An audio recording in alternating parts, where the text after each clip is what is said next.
இன்னைக்கு வந்து சாம்பார் செய்யணும். ரொம்ப ஒரு சிம்பிளான ஒரு சாம்பார் தான் செய்வோம். எப்படி 5 நிமிஷத்துல எப்படி சாம்பார் செய்யறதுக்கு நான் சொல்லியிருக்கேன். ஸோ பருப்பு வந்து இஞ்சி பூண்டு தென் வந்துட்டு மஞ்சள் போட்டு நல்லா வந்து நம்ம வச்சுக்கணும். இந்த கையோட நம்ம என்ன பண்ணிடணும், அரைச்சி எடுத்துக்கலாம். அரைக்கலாம் இல்லை அரைக்காமலே வச்சுக்கலாம். ஸோ நான் வந்து பருப்பு அதனால வந்து நம்ம கொஞ்சம் பிளான் பண்ணிக்கணும் நிறையா. ஸோ அப்புறம் மஞ்சள் தூள் கடுகு தாளிப்பு தென் வந்துட்டு அப்புறம் காயத்தூள் தென் இது எல்லாமே சாம்பார் வைக்கிற இன்கிரியன்ஸ்.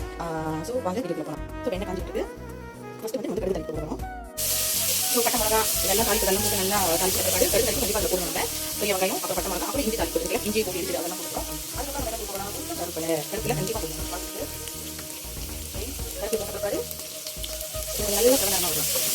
நல்ல கலராக வந்து பிற்பாடு எண்ணெய் வெட்டி எல்லாம் வெட்டி வச்சு போட்டுட்டு நல்லா பிடிக்கணும்.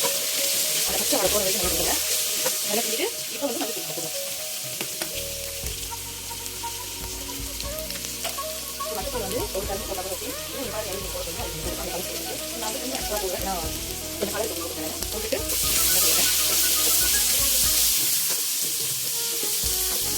நல்லா கிண்டி இருக்கிற பாரு உப்பு கண்டிப்பாக உப்பு போடணும்.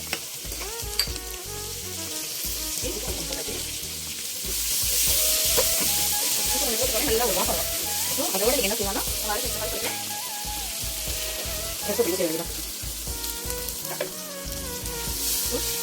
நல்லா அப்படி கிட்டிட்டு ஸோ சாம்பாருக்கு இப்படி விட்டுட்டு தண்ணி எடுத்துக்கலாம். ஸோ பருப்பு அரைச்சாலும் அது தண்ணி இருக்கிறது தண்ணி அதை நெட்டம் பண்ணலாம். வந்து தண்ணி ஊற்றிக்கலாம். எப்படி அளவுக்கு தண்ணி ஊற்றலாம் ஊற்றிக்கலாம்.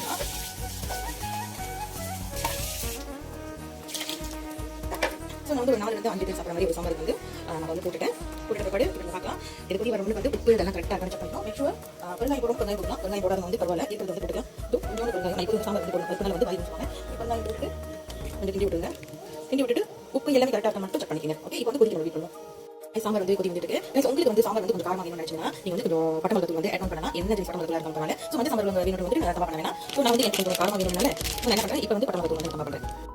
சாம்பார் வந்து கொதி வந்துட்டுருக்கு கைஸ். உங்களுக்கு வந்து சாம்பார் வந்து கொஞ்சம் காரமாக வேணும்னு நினச்சிங்கன்னா நீங்கள் வந்து கொஞ்சம் பட்டை மிளகாத்தூள் வந்து ஆட் ஆன் பண்ணலாம். என்ன ஜெனிஸ் பட்டை மிளகாத்தூளாக இருந்தாலும் பரவாயில்ல.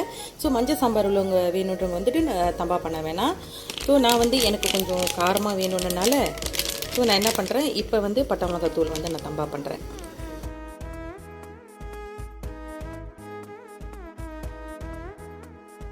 நீங்கள் வந்து கொஞ்சம்